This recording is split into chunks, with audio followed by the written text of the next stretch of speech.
problemas, as lutas, são o motivo do porquê certos cristãos, né, que a gente não sabe quem é, quem não é, se apostatam, abandonam, se afastam de Deus.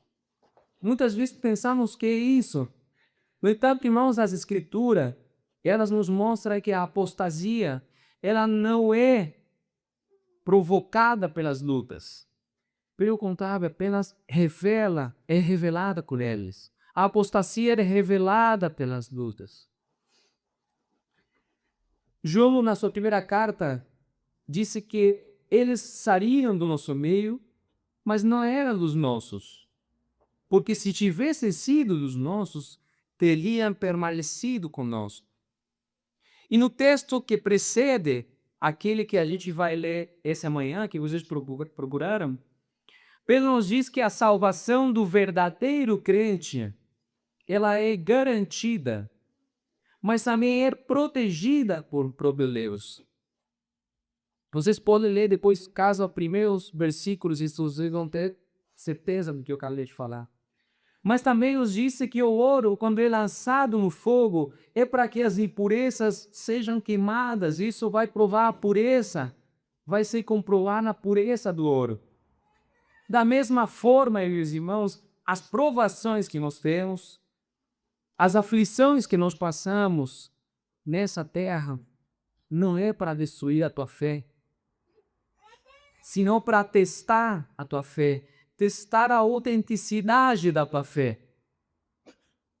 Então, qual seria a maior tragédia do cristão se nós sabemos que as provações não são para perder a fé, senão para ser testado? Qual é a maior tragédia? E aqui, meus irmãos, até o Felipe tocou antes sobre meus pais, mas a pior tragédia hoje é que nós começamos a acreditar em Deus no piloto automático.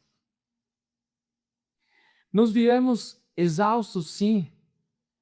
As pressões sempre vão te abater. Tu vai ficar triste, feliz. Parecendo que vivemos uma vida de depressão, né, cristão? Triste, feliz. Sofremos bastante de segunda a segunda. E sabe por que mais sofremos? Para nos encaixarmos nesse molde desse mundo. Esse molde dessa cultura. Já para mim foi difícil me acostumar no começo nessa cultura brasileira, mas agora imagina nós como os cristãos se encaixar nessa cultura do mundo. Para vocês seria muito difícil encaixar na cultura antiga porque a gente dá beijo para todo mundo, tá? E agora na saída eu vou dar beijo para todo mundo. Vocês não se sabem, a gente não é acostumado, é culturas, pô, eu te conheço, dá um beijo. E a gente vai se amoldando a isso. Imagina agora nós cristãos, a luta que temos para nos moldar, que não podemos, a esse mundo. Então, irmãos, quando o coração ele se cansa, aí é que nós ligamos o piloto automático. Aqui é quando nós começamos a parar de lutar de forma intencional pela santidade. Sim, aí é quando começamos a ser passados para aquele grupo que vai para a correnteza do mundo. Na verdade, é aí que o resultado vai ser o torpor espiritual, a anestesia da alma. Então, nesse estado de torpor que vou fazer muita ênfase nisso, é onde você perde a sensibilidade. É onde começamos a tolerar futilidades na mente. Começamos a abraçar pequenos pecadinhos de estimação. Assim como minha filha leva o porquinho da Índia para todos os lados, o bebê ele passa o peitinho pro dia inteiro. Assim nós começamos a abraçar pecadinhos de estimação. Começamos a não sentir peso e a consciência quando é cometido. E sabe que também que muitos passam a palavra quando é pregada no clima mais. Isso é muito comum. Amém?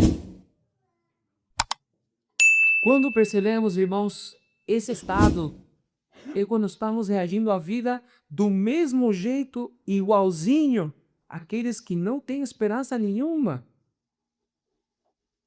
Esquecemos, irmãos, de quem nós somos. A partir que fomos salvos, nos esquecemos e precisamos desesperadamente, hoje, Pedro precisa desesperadamente nos falar disso, nos acordar do quão moral que temos. Então, Pedro nos vai trazer esse texto de hoje. Ele aqui vamos ver que não passa a mão, dizendo, pai, vai dar certo uma hora. Aqui eles nos dá um choque de realidade. Nos disse que o padrão de vida, a nossa vida com cristão, é hereditado pelo alto preço da redenção. Então, a verdade que vai nos guiar essa manhã é a seguinte, presta atenção. A tua santidade, a sua santidade custou o sangue de Cristo. Por isso, você não pode mais viver no piloto automático.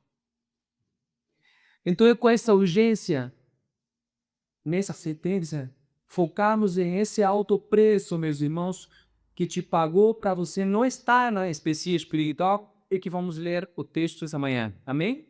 A partir do versículo 13, diz assim, por isso, aqui já tinha falado sobre a graça que recebemos, que vamos ter, que temos e vamos ter, vou completar. O versículo 13 diante, 1 de Pedro, já todo mundo tinha aberto. 1 de Pedro, capítulo 1, do versículo 13 diante. Por isso, cingindo o vosso entendimento, sede sóbrios e esperai inteiramente na graça que vos está sendo trazida na revelação de Jesus Cristo. Como filhos da obediência, não vos amoldeis às paixões que tinhas anteriormente na vossa ignorância. Pelo contrário, segundo aquele que vos chamou, tornai-vos santo também vós mesmos em todo o vosso procedimento, porque está escrito, sede santos, porque eu sou santo. Ora, se invocais como Pai aquele que, sem acepção de pessoas, julga segundo as obras de cada um, e aqui não está dizendo que você vai salvo porque faz salvo das obras, tá? Não é isso. Portai-vos com temor durante o tempo da vossa peregrinação, sabendo que não foi mediante coisas corruptíveis como prata e ouro que fostes resgatados do vosso fútil procedimento que vossos pais vos enganam, mas pelo precioso sangue, como de cordeiro sem defeito e sem mácula, o sangue de Cristo. 20 agora. Conhecido com efeito antes da fundação do mundo, porém manifestado no fim dos tempos por amor de vós, que por meio dele tendes fé em Deus, o qual o ressuscitou dentre os mortos e lhe deu glória, e de sorte que a vossa fé e esperança estejam em Deus. Meus irmãos, vejam qual precioso foi o pagamento. Foi o sangue de Jesus. Então, a primeira pergunta que vamos tratar hoje é: esse precioso sangue nos comprou. Então, qual deles é a nossa primeira mudança prática na nossa rotina diária? E primeiro tema, primeiro ponto essa manhã, para quem anota, é: o cristão resgatado desenvolve uma mente focada e preparada para a guerra espiritual. E você vai entender que essa guerra espiritual. A batalha pela santidade não começa nas mãos. Não me torno, não batalho a ser santo pelas coisas que eu faço. Não começa nos pés. Ela começa na mente. É o primeiro gabinete das tentações. É na mente. Então, se nós recebemos um tesouro imenso, um tesouro valioso, não podemos desprezá-lo. Não podemos, meus irmãos. Então, a primeira exigência aqui para proteger esse tesouro, e não é só pegadinho de estimação, não. Esse valioso tesouro é não permitir que qualquer distração atrapalhe o nosso entendimento e a nossa consciência espiritual. No versículo 13, eu peguei as certas versões mais difíceis de entender. Diz, cingi os lombos do vosso entendimento. Naquela época, no primeiro século, cingir os lombos do vosso entendimento é trazer à memória o momento que alguns usavam umas túnicas, né, longas, onde eram confortáveis, né, era muito confortável, mas era ruim para o trabalho que era que precisavam de muita atividade, esforço, até para as lutas. Era ruim porque tropeçava. Até esses dias vi um vídeo que um skatista tinha uma calça essas que se usa agora, que são muito aberta. Ele vem andar de skate com aquele negócio. Aí ele pisa, quando vai dar outro passo, pisa de novo, e ele acaba caindo e vai fazer com que vai quebrar o skate. E era bem no momento que eu estava preparando essa palavra. E eu olhei que desse jeito é ruim essas túnicas longas, porque não conseguias fazer nada, não podias entrar na ação. Então é isso que trazia a mente. É como hoje a gente fazia, ó. Pelo menos a gente é assim. Quando tu faz essa expressão, eu vou arremendar as mangas e vou trabalhar. Mais ou menos isso.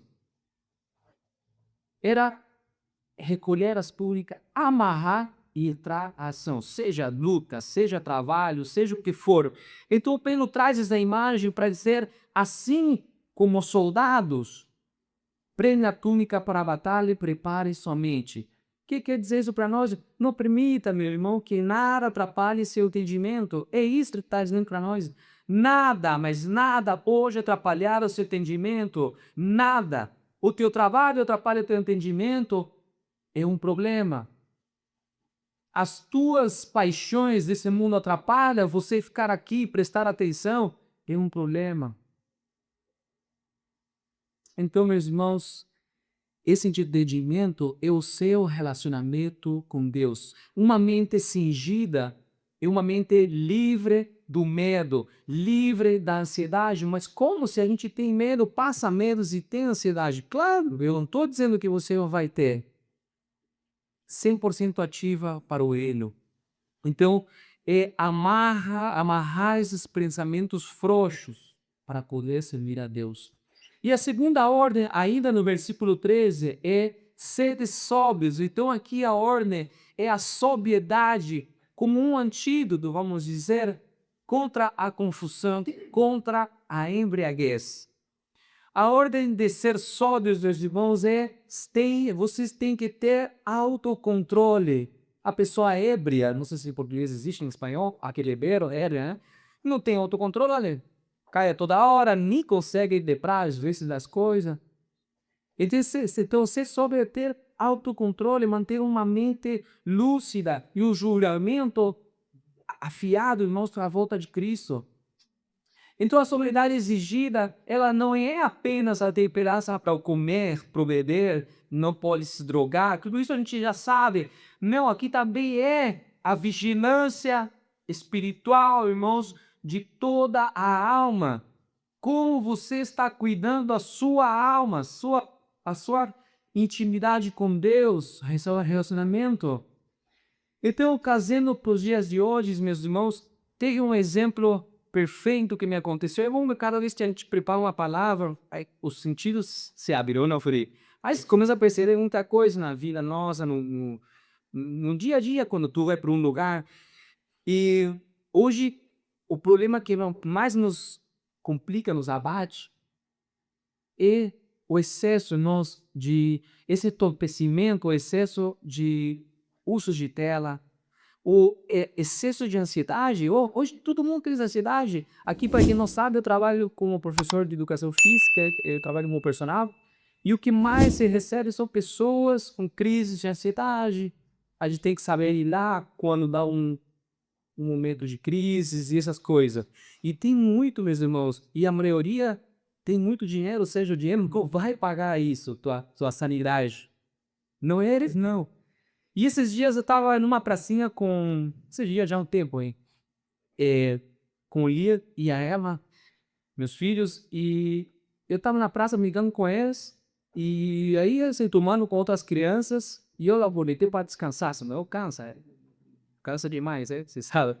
E eu olhava para o menino que não se enturmava, ele não se enturmava, e quando percebi, ele foi lá, mãe, e a mãe estava no celular. Só que não tem problema, tá no celular.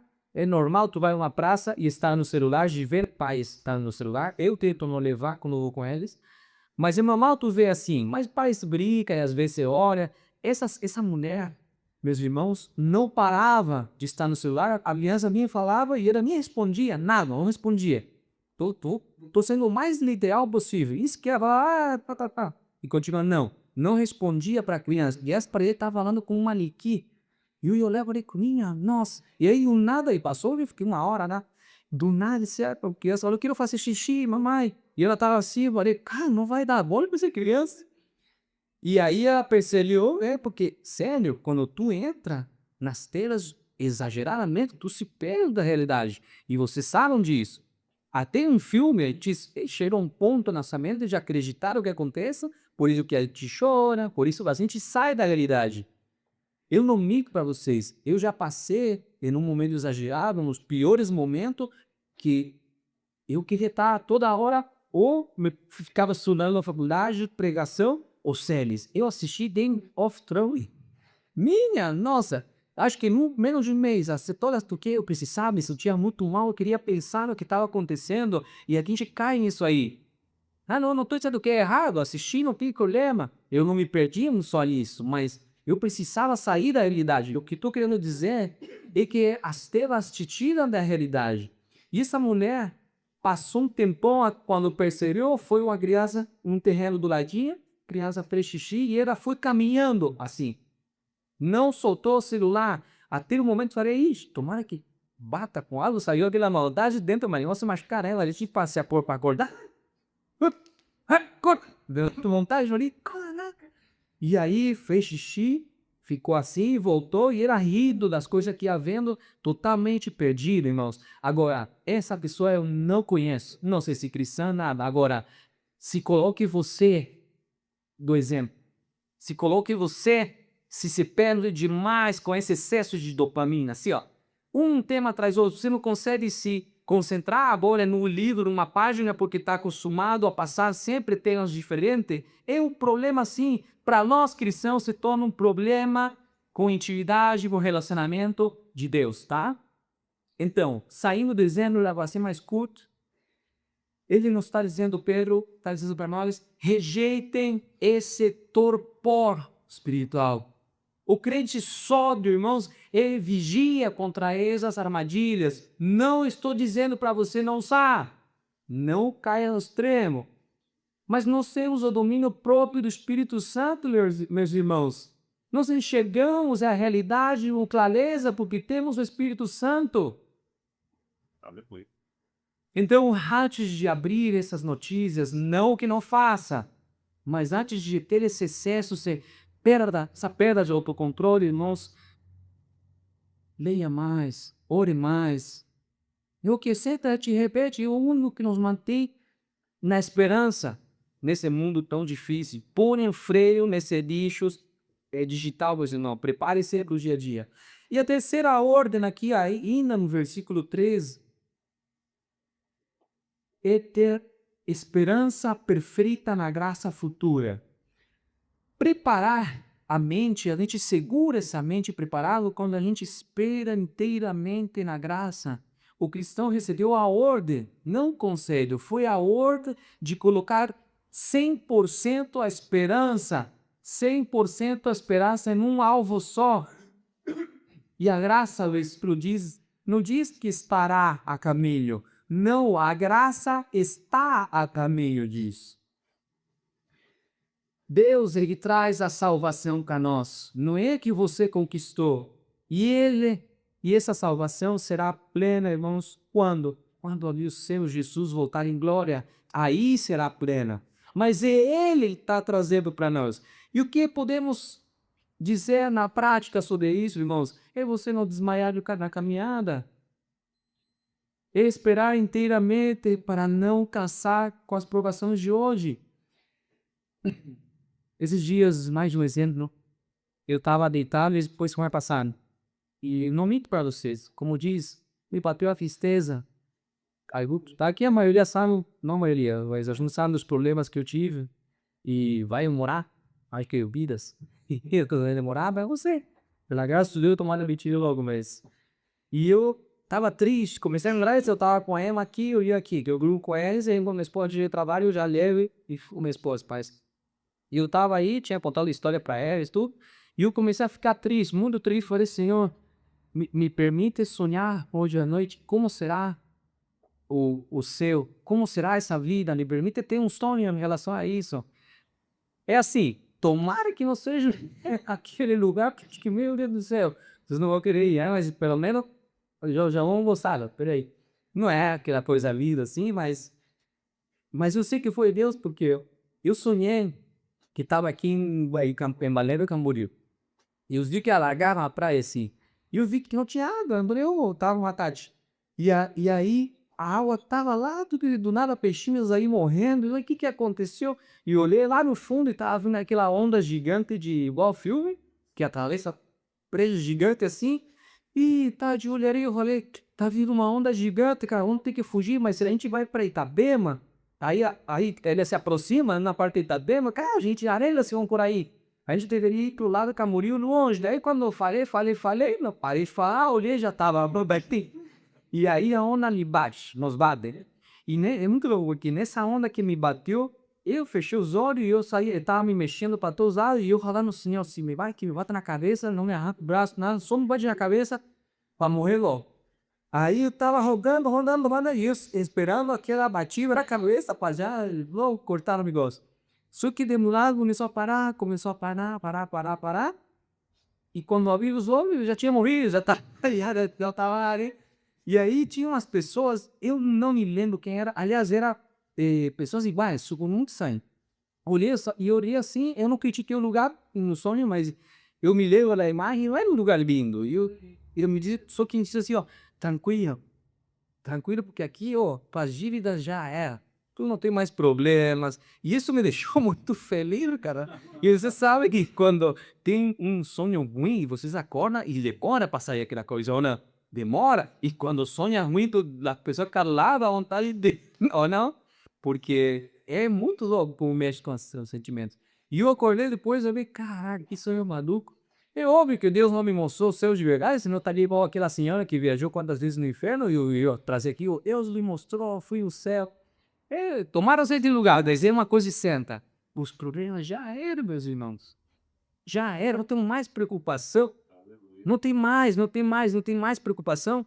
Isso me deixou feliz. E esse é um exercício que eu faço muito seguido, quando tu se sente mal. Lembre, pensem como será, imaginem do jeito que vocês quiserem, vai ser muito melhor do que isso.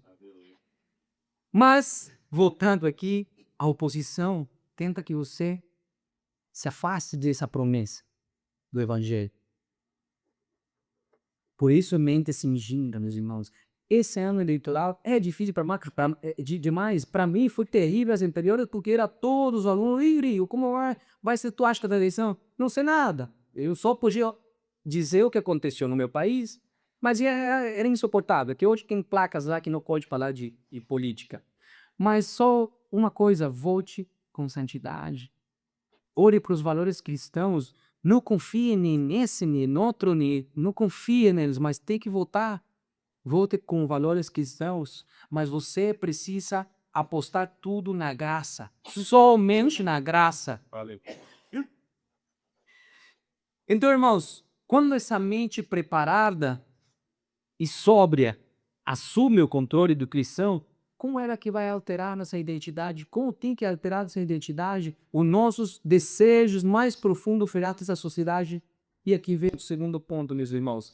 O cristão resgatado assume uma nova identidade que rompe com os padrões desse mundo, com os padrões do passado. Rompe. A mente que está cingida, que é focada em Cristo, ela não vai somente produzir pensamentos bonitos, ela produz uma ruptura radical de comportamento. Por isso, duvide daquele que tu disse refeição, mas o comportamento estranho, né? Maldoso, fofoqueiro demais. Então, se a tua identidade interna mudou, pela graça, graças a Deus, a tua forma externa não pode continuar a mesma. Não pode ser a mesma de antes, a mesma do mundo. Então, o versículo 14. Como filhos da obediência, não vos amoldeis as paixões desse mundo. Temos aqui a obrigação de não permitir que as nossas vidas sejam amoldadas com a primeira canção, acho que cantamos, ou a última, que diz, molda meu coração. Tá ouvindo? Não podemos ser amoldados pelo mundo, pelas paixões que nós tínhamos no tempo de ignorância. E aqui nos chamou de filhos da obediência. E veja uma coisa, obediência e santidade, elas vão de mãos dadas. Não é uma e essa outra não. De mãos dadas. E se a gente diz que nasceu de uma herança tão viva, então precisamos honrar e estar com nosso Pai Celestial. Então entenda de uma vez que a identidade mudou. Você já não é mais um escravo largado, agora é um filho adotado. E isso tem que ficar na nossa mente. Filho adotado.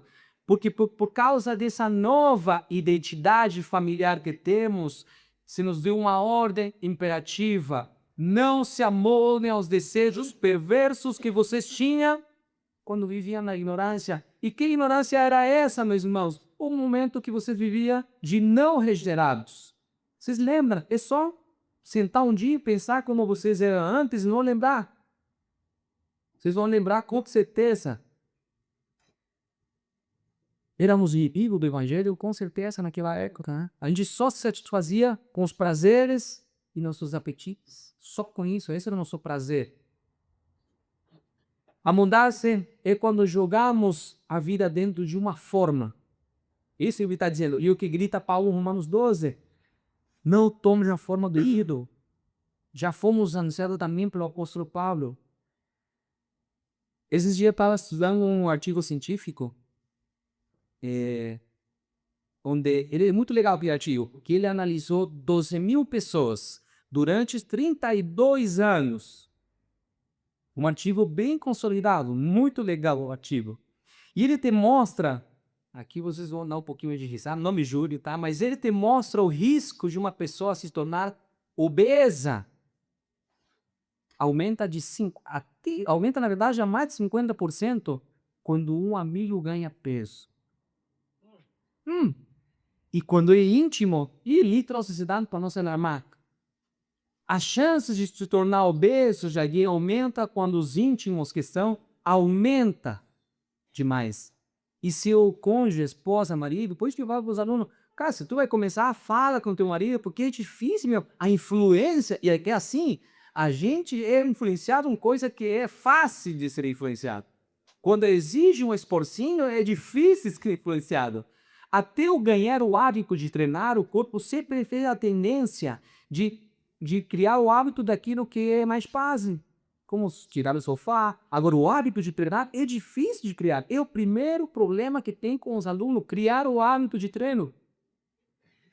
Então, meus irmãos, a tentação de nos amoldar, de ser influenciados, de encaixar no padrão do mundo é diária essa influência.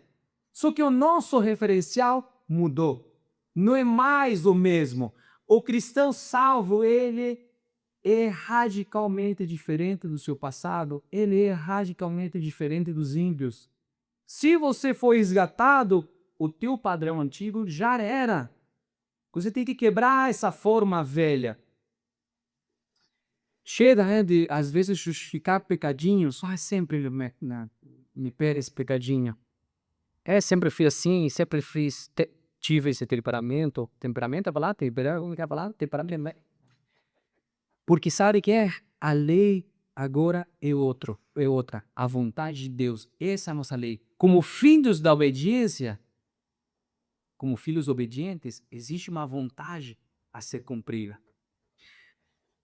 Versículo 15, irmãos, começa com uma palavra pequenininha no mundo, mas, e aqui Pedro está dando uma virada de chave na nossa mente, porque acabou de dizer, quebram com isso. Só que agora, o mas, ele nos entrega o molde correto. Não basta deixar esse padrão antigo, precisa ter um padrão novo, a refletir a Deus, ainda que imperfeitamente. O texto diz, como é santo aquele que vos chamou. E aqui a palavra chamar não foi um mero convite que você quis aceitar. Não foi. Ele foi um chamado eterno. Ele foi um chamado que foi poderoso e eficaz pelo Espírito Santo que trabalhou o teu coração. E Deus te chamou das trevas para a maravilhosa luz, diz 1 Pedro capítulo 2. Então a regra de ouro aqui no Novo Testamento é que chamado, ele te chamou, e santidade são causa de efeito. Se Deus te chamou, não tem outro caminho, você precisa, você inevitavelmente, na verdade, vai se santificando. Não posso dizer que Deus me chamou e sou crente agora e continuar sendo do mesmo padrão, do mesmo jeito que eu era antes. Não, não dá, não dá. Não, eles vão juntos. E qual é esse padrão de santidade aqui? É que você seja agora melhor no trabalho, sou missão, agora na faculdade tenho que me comportar, porque já não sou mais como antes. E não matar alguém, e não roubar, faz parte, mas não é isso, meus irmãos. E aqui, o teólogo Albert Barnes é categórico. Ele diz que o nosso único modelo de vida agora, depois da regeneração, tem que ser o caráter inegociável do Deus que nos chamou. E de todos os atributos do Senhor, a santidade é a sua marca principal. A pureza de Deus, ela destrói o pecado. E é exatamente isso que Jesus nos disse no monte aqui, cruzando diretamente com a passagem. Sede vós perfeitos, como perfeito é o vosso Pai Celestial. Olha o padrão que nos dá, o molde que nos dá. Difícil, né? E outra que essa santidade tem que aparecer aqui só na igreja. Pedro aqui ele é exaustivo. Ele diz, em todo o vosso procedimento. E essa exigência nos tira daqui somente, nos tira de como somos em casa santo e nos joga lá na rua, na tua vida civil, no teu trabalho, lá onde as pessoas, onde você pode se arriscar a ser como era antes. Aqui não, você tem que mostrar uma imagem.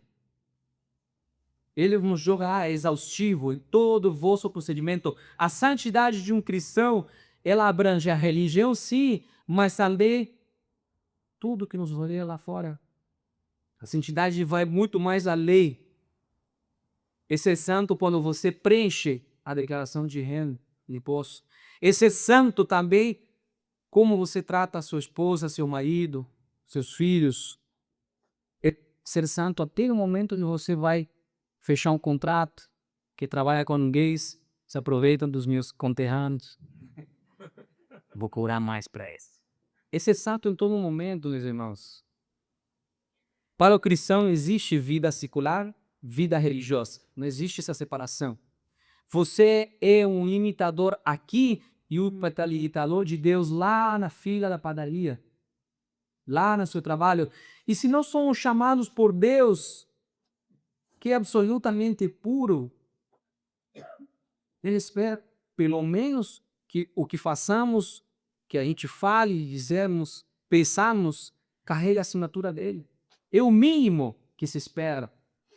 E é exatamente essa urgência que fez o inista, ideólogo também, Horatius Bonar, dizer que o clamor diário de alguém que foi resgatado é o seguinte: de modo que em uma parte do dia e da noite seja desprovida da santidade. Nada pode ter escassez de santidade. Nada nas nossas vidas.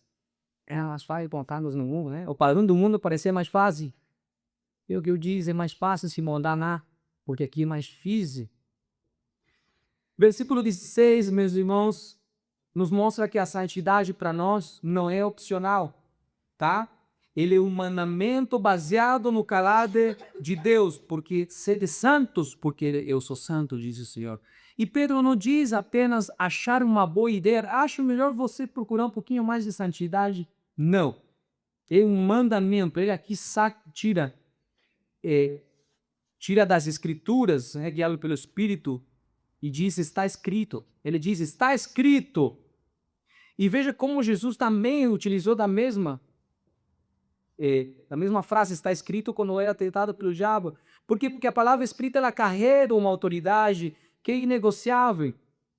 E o que existe em respeito à obediência? Por isso que a gente não se deixa enganar quando essas igrejas começam a deixar as escrituras de lado para trazer o que Deus falou com eles. Aí é muito fácil entrar numa heresia nova. É muito fácil nós, como os cristãos, que acreditamos na palavra como palavra de Deus inerrante, a gente confere toda a doutrina supostamente nova.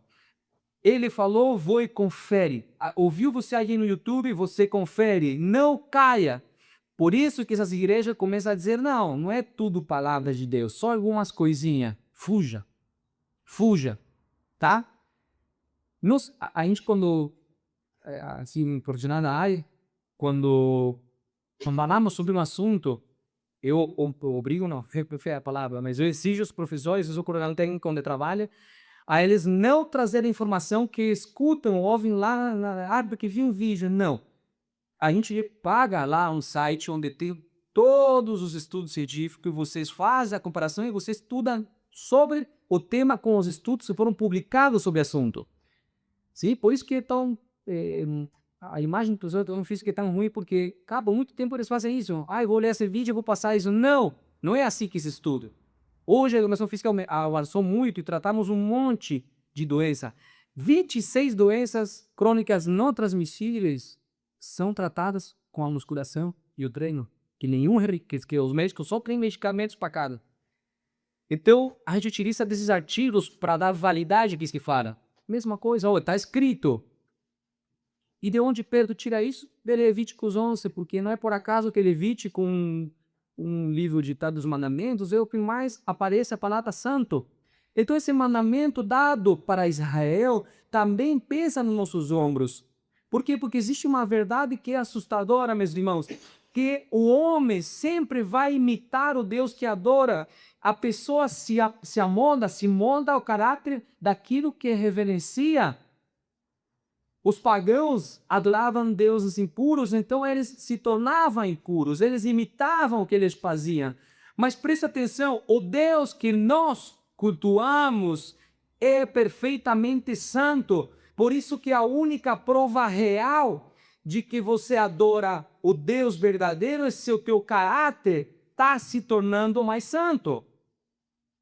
Você está se tornando mais santo ou não? O evangelho não é teoria. Já trouxe uma vez aqui uma palavra onde falava da palavra poder, dinamites. O evangelho é poder.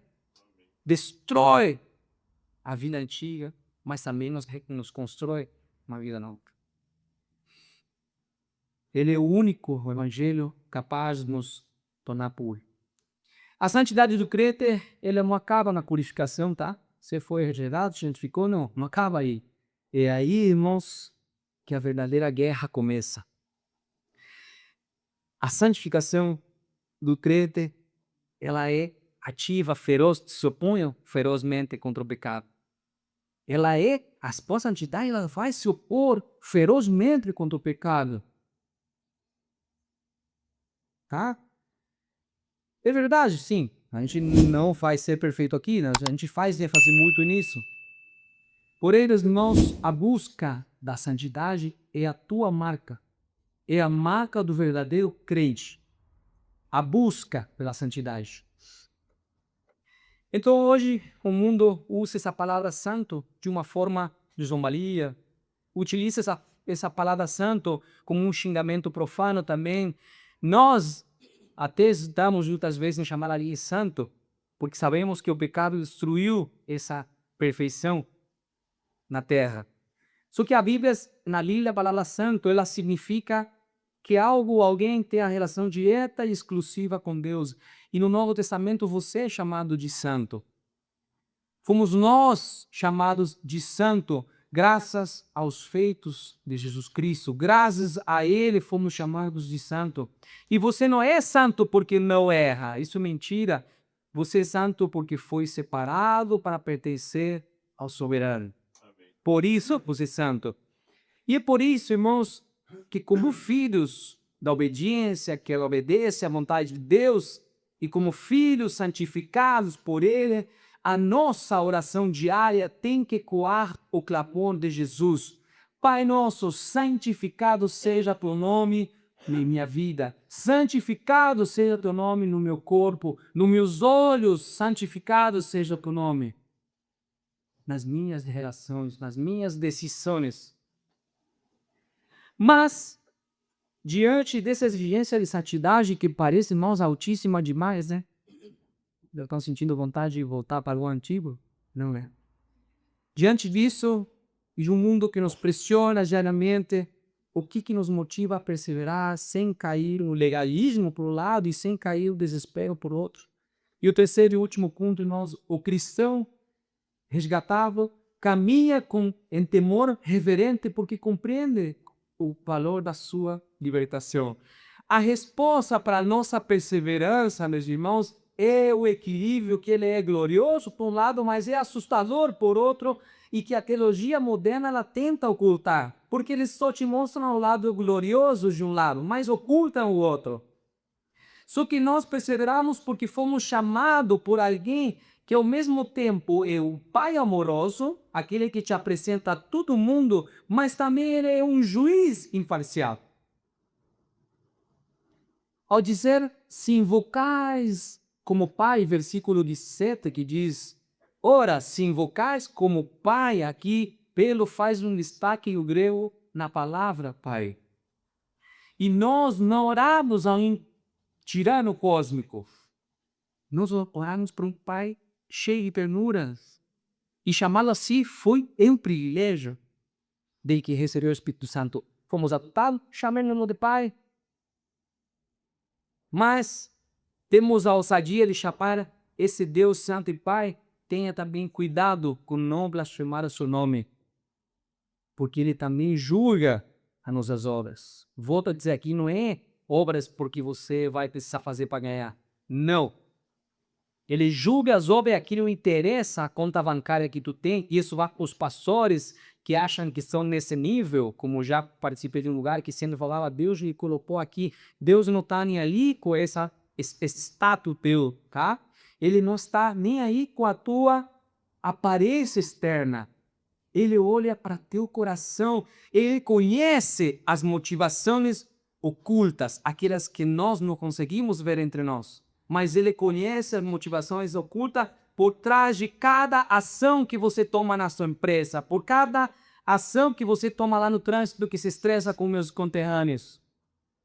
Cuidado, tá? Não surte com eles. Deixem eles surtar. Mas eu às vezes solto uma pedrinha, mas é assim, a gente tem que ter cuidado lá. E eu tenho que ter cuidado.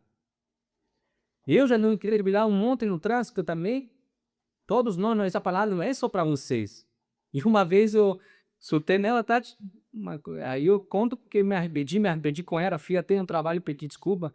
Eu acabava de tirar a caminhonete, de fazer um espelhamento, e no dia seguinte eu fui lá, e uma mulher não acelerava, não sabia na hora, é tudo polarizado o carro. Aqueles rebaixados, vermelhinho, assim, ó. E quando tu olha o carro rebaixado e vidros polarizados, tu já imagina aqueles caras, e não atravessava, e não sei o que aconteceu, eu toquei bozinha e veio para trás e me bateu com aquele gancho, e fez assim, ó. E eu, durante esses esperos, é assim, estimei demais o material, gente, eu nesse momento fiz errado. E eu desci desses aí, louco assim, tu vai me pagar? E eu conseguia ver quem era. Primeiro eu me arrisquei, se estivesse assim em São Paulo ou Rio de Janeiro, já me matava, né? Ou não, Felipe? Aqui não, mas eu cheguei ao ponto de abrir a porta quando olhei uma moça. E eu não sou um covarde quando uma moça realmente levanta o peito, não. Fui covarde já pelo que eu fiz, mas quando eu vi que uma moça, aí respirei, desculpa, e a moça sai aqui, falou pra mim, desculpa, eu conheço a tua esposa. Quando tu falou assim, falei, menor, eu conheço a tua esposa e eu não tô nem ali se tu conhece minha esposa, mas por que tu me bateu de propósito? Não, não foi de propósito, eu tô por tirar a carteira, eu errei. Tá, aí me acalmei, a gente foi pra missão à rua, mas a gente tem que se cuidar com as ações, reações.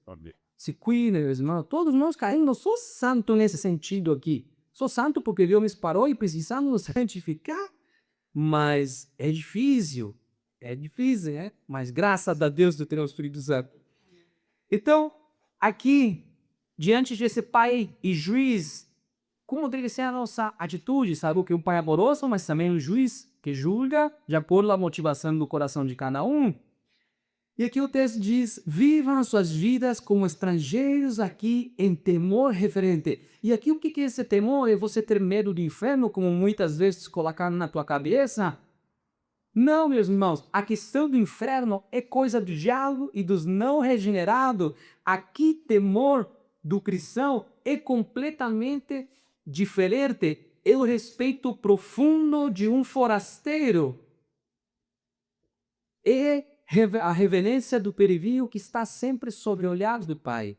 E caminhar, somos forasteiros aqui, porque pertencemos lá, mas o Deus está nos olhando sempre. Ah, o pastor falou esses dias, não interessa como você se cobre lá com um cobertor como for, Deus está te olhando, tá?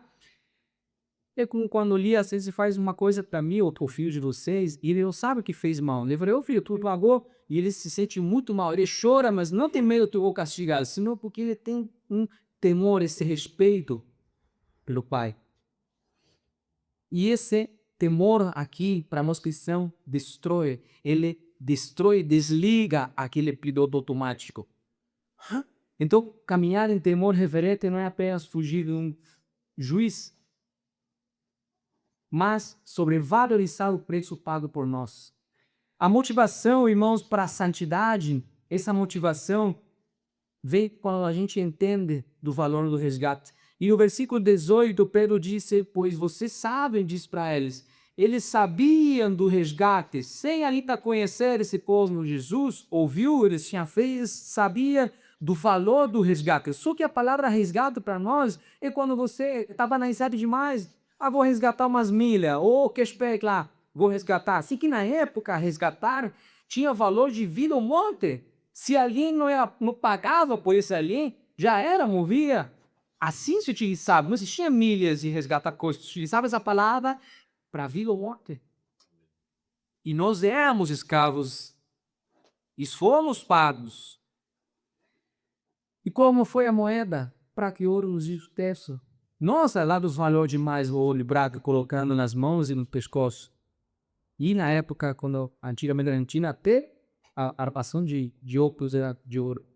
Nós damos valor demais. Isso que o puritano John Hill traz uma constatação esmagadora aqui e diz: a sua alma, olha aqui, a tua alma é incorruptível e tem um valor incalculavelmente maior do que todo o dinheiro do mundo. O dinheiro compra luxo, mas a tua alma é muito mais valiosa do que isso. A tua alma é tão valiosa que precisou do mais valioso do universo. Nem ouro nem prata podia comprar. Quantos anos atrás, centenas de anos atrás, religiões tentaram vender a salvação. Vocês lembram as indulgências? Vocês lembram? Agora não pensem fora lá. Não pensem só no papado, ele vendeu a salvação. Para quem não sabe, as indulgências é assim, ó, te veio a salvação, não tem que pagar tanto. Isso existiu na igreja da podcast. Mas hoje, nós evangélicos, quantas vezes ouvimos pastores pela internet dizendo: se você não para o dízimo, vai para o inferno, ou seja, não vai ser salvo. Você já ouviu isso? Procurem, vocês vão ver. Pastores evangélicos, então não fale somente de outras religiões. Veja também o nosso lar evangélico que está corrompido. Vamos avançar, já estamos quase no final. E de que buraco fomos tirados, segundo Pedro? Do teu mundo vazio de viver, dos antepassados. Seja pela religião cega que você herdou, legalismo, seja também pelas festividades que faziam teus pais e que você herdou, que nenhuma riqueza podia pagar. Então, qual é hoje, meus irmãos, a maneira vã de viver que você ainda abraça? Qual é? Pense, qual é ainda de jeitinho no trabalho? Estou abraçando? Ainda estou abraçando aquela murmuração que eu não consigo mudar. Ainda está abraçando isso? Ah, meu pai era assim. Ainda está abraçando isso? Se aqui está nos dizendo como pago por um preço muito mais alto para ainda levar esse pecadinho de estimação? Ainda abraça o quê? Ainda abraçamos a pornografia escondida. Rompamos com tudo isso. Porque o mundo pode achar normal, meus irmãos. Só que você custou caro demais para se vender barato.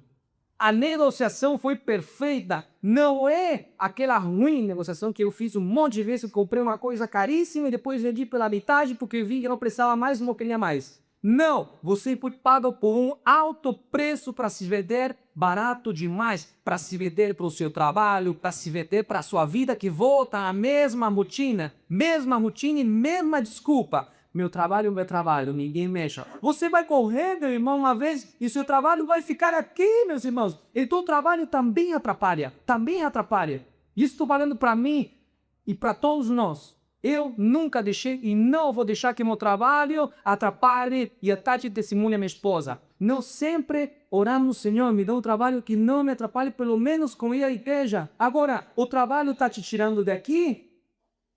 É triste, mas é a realidade. Então se case com o seu trabalho e pare de seguir Jesus, então. Não é assim.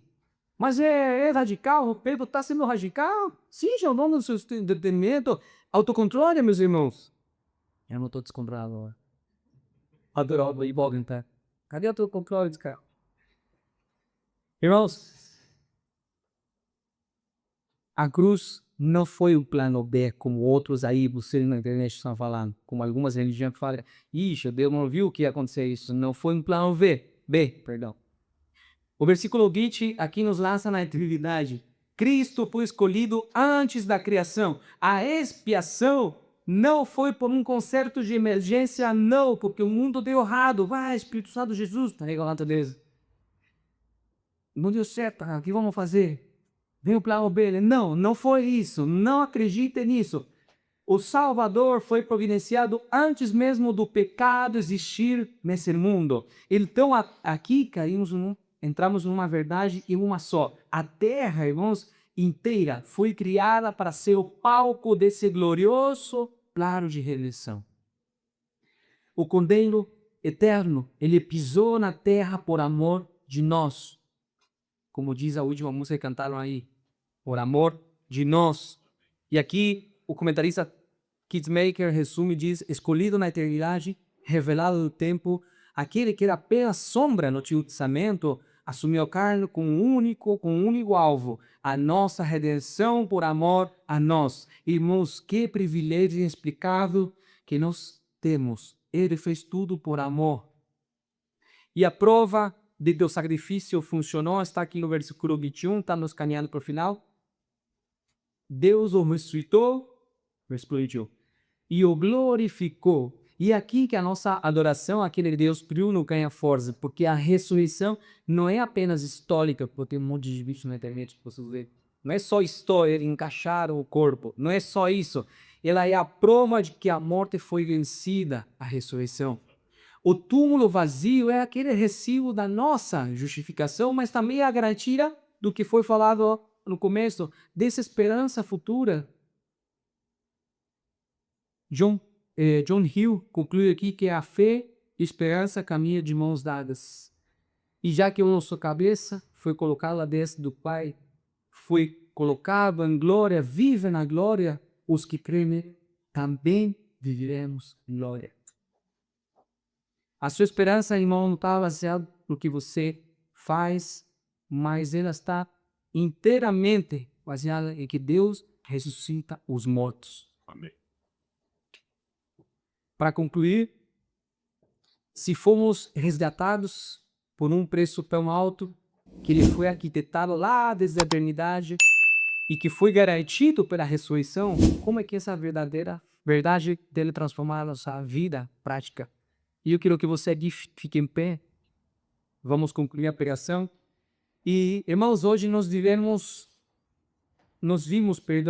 que a batalha, ela começa na mente. Cingir a mente e ser sóbrio significa se libertar das intoxicações, dos prazeres, às vezes passageiros e fúteis desse mundo. Esperançamos em trabalhos bons para nos dar prazeres nesse mundo. Tudo isso é fútil. Como você não se embriaga, então, com esses vaidades? Como você não vai se embriagar com tudo isso, te dar esses prazeres? Fixar-nos os olhos na suprema graça. Fixe os olhos em Jesus voltando para te buscar. Fixe os olhos nele. Vimos que fomos chamados para quebrar uma forma fútil desse mundo, porque Deus que nos chamou é o próprio padrão. Ele é nosso padrão. Não é o pastor santo, como um vídeo que me mandou minha esposa, esse pastor dizendo, eu sou o caminho para vocês com Deus. Eu sou. Esse vídeo eu vou mandar para vocês. É terrível, o pastor dizendo, é a mim que tem que ouvir. Praticamente assim, nós não nos amoldamos a vida de ninguém, senão a Jesus Cristo.